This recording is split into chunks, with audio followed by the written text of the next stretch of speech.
How to use Play Protect to scan for malicious and harmful apps on the Samsung Galaxy S24 series. First, tap on the home button to go back to the home screen. From the home screen, swipe down at the top, then tap on the settings icon. Next, in the settings page, scroll down, then in here tap on security and privacy.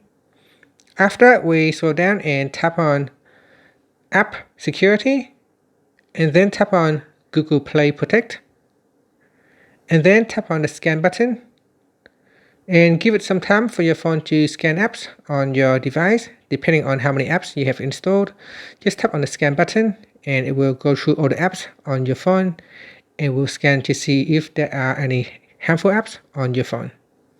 Now tap on the settings button at the top here.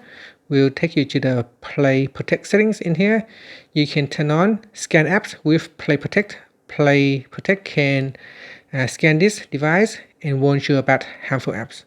You can also turn on or turn off improve harmful app detection. Now what this does is send unknown apps to Google for better detection. And that's it. After, you can tap on the home button to go back to the home screen.